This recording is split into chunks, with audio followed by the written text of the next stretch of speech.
What is up, Earthnoids and Spacenoids? I am just a simple new type, and in this episode, we are returning to the Titans test team and advanced of Zeta. Last time, Carl returned from Earth to retrieve a package codenamed TR6. Zola got the Nurictia Stutzer, and Carl piloted the Hazel Owsla. This time, the team moves to the Gate of Zidane as they lose Compe Island. The final battle over the colony laser begins, and the Izmir goes down. In the present, the team gets closer to finding Gabriel Zola. So let's get into this.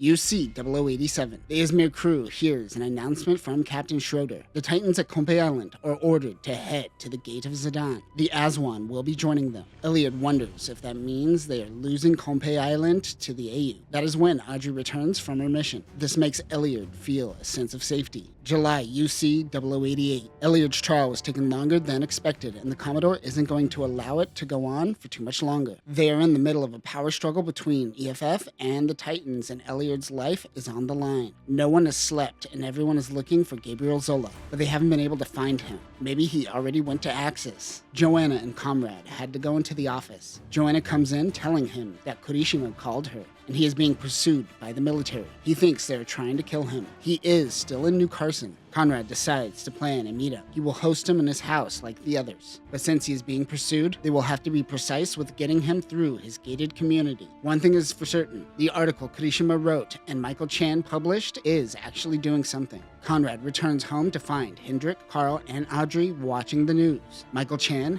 has been killed. The news states it was an accident, but Hendrik yells at the TV claiming the Feddies got him. To Conrad, this is outright tyranny and is embarrassed for the system he is a part of. They still have no leads on Zola. He informs the others that Kurishima will be joining them. 30 minutes later, she arrives with the journalist. Conrad apologizes for Michael Chan. He was a true journalist who took risks. They must win this trial to avenge his death. He needs to shower, eat, and get some rest. After taking a shower and eating, Kurishima finally got some energy back in him. They tell him that they are looking for a Xi'an turned AUG soldier. Hendrik says that this Zola doesn't seem to be in space. Kurishima says that he heard that name from a homeless person at the church yesterday. Conrad just got himself a new lead. Kurishima tells him that his name is Joey. Conrad wants to go talk to him right now. Kurishima wants to join, but Conrad won't let him leave considering what happened last time. Joanna and Conrad will go and find him while Kurishima rests. He tells the guard at his gated community that they are going to the cinema to catch a late-night show. Joanna is concerned of the rumors this might spread between the two. They head to the church to speak with the priest. He is initially hesitant and thinks they are soldiers, but he explains that he is a lawyer and simply looking for Joey to ask him questions. They wait while the priest grabs Joey.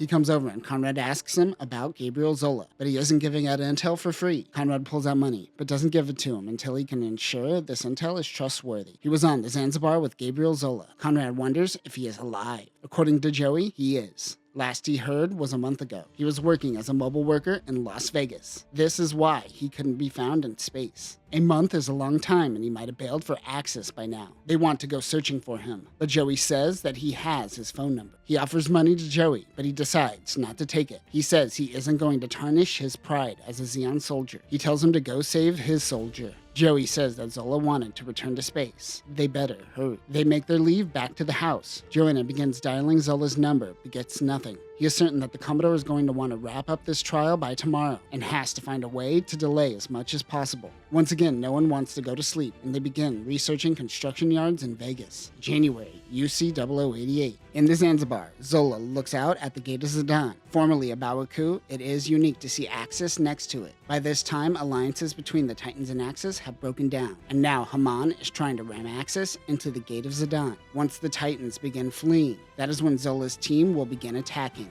He calls it Operation Whack-A-Mole. One thing they know is that, in the long run, they don't belong with Axis nor the AU. But for now, they will have to focus on surviving this war. His underling, Larson, says this all started when the Grips Gundam was stolen, referring to the Mark II. The Izmir is docked in the Gate of Zidane. Elliot is waiting on standby. The Aswan is capable of operating solo, but the Izmir is always with them. Executive Officer Hammond tells the mobile suit team to launch once they leave the port of the Gate of Zidane. Murphy launches in the Gap Plant Huayru. Elliot launches in the Gap Plant Huayru Unit 2. Carl launches in the Hazel Owsla. And finally, Audrey in the Herdudu. Out of context, that sentence sounds stupid. The three boys spread out while Audrey holds the rear. The AUG Zanzibar makes its appearance. They are aware by this point that Zola always targets the Gundam, so they are expecting him to go after Carl. However, unlike Unit 1, Elyard's Huayru has a Gundam head, so he might be a target as well. Having two Huayrus on the battlefield allows them to test their opponent's reaction to the Gundam heads, a staple of their training at this point. The Richtia Stutzer and two Nemos launch from the AUG ship. The test team disperses as the enemy fires. Murphy instantly shoots down one Nemo. Elyard destroys the shield of the other Nemo. It rushes in. Carl and Murphy go after the Richtias, while Elyard and Audrey attack the Nemo. The two enemy mobile suits eventually retreat. The Izmir pushes in and preps the megaparticle cannon. Murphy and the gang return to the ship. On the Aswan, a section of the ship is blocked off, and Hendrik and Pete can access it. They learn that in the area contains the new TR-6. February, UC 0088. Captain Schroeder gave a ship-wide announcement. He informs the crew of Bascom's death in battle. This, of course, comes after Jamatov Hyman's death as well. The AUG has stolen the colony laser from Axis. Their mission is to steal the laser back. After the ship-wide message, he tells the bridge crew that if they lose it here,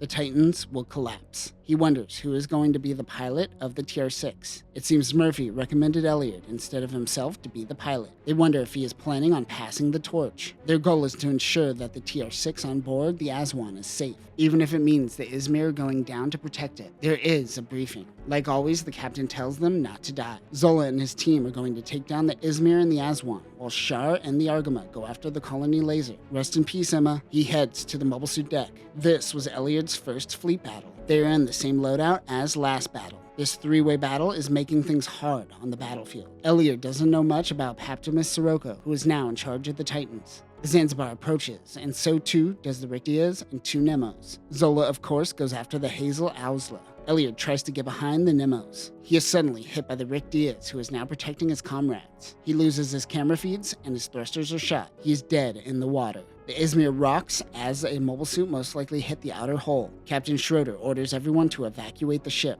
If a beam hits the engines, they are all done. Executive Officer Hammond thinks this is too hasty, and they still could fight. Even the captain's face looks concerned. He says he will evacuate once everyone gets off the ship. Another Nemo crashes into the ship, rocking the boat. Hammond wants to stay with the captain, but he says to leave. He gets on the last escape pod.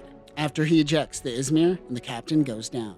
On the Aswan, Captain Otto Peterson is informed of the Izmir. They begin to pick up the Izmir pods and cargo. He gets word from HQ to deploy TR-6. The captain wonders why they are telling him to deploy a new unit this deep into the mission that is currently going not well for them. For Peterson, the Titans are finished. Sending out a state-of-the-art Gundam would just cause more death without changing the outcome. Even if they win this battle, they have no real leadership. Sirocco is doing his own thing and not concerned with the state of the Titans. He also might be currently getting penetrated as we speak. However, the captain won't disobey an order. He tells the mechanics to prep the Gundam. He is informed of two Gaplants requesting to land. It is Murphy and Elyard. Murphy is badly injured and is wheeled out by the medics. But as he leaves, he gives Elyard a thumbs up. I believe this is where the story originally started. Elyard takes a moment to himself as he almost experienced death. That is when Hendrix comes over and tells him perfect timing. He is the new pilot. He looks up to see the Wandwer EX. We will break this final form mobile suit down next time. This is Kompe Island's ultimate weapon. And that will do it for this episode. Things are winding up for the final battle. Zola's obsession for the Gundam is no different than Captain Ahab and his quest for the whale. As so much happens in the final 3 episodes of Zeta Gundam, you don't realize that this 3-way battle lasted nearly a month long. We know that this devastated the AUG as we watch most of the heroes die. The same has happened with the Titans. But the Aswan is still acting like everything is fine. What is going on? Well, next episode, we will find out as we finally conclude Mobile Suit Gundam Advanced of Zeta, Flag of Titans. We will see the Woundward in action as Elyard has his final battle with Zola. And in the present, we hear the verdict of Elyard's trial. But that will do it for now, new types. Which Gundam is your white whale? Peace.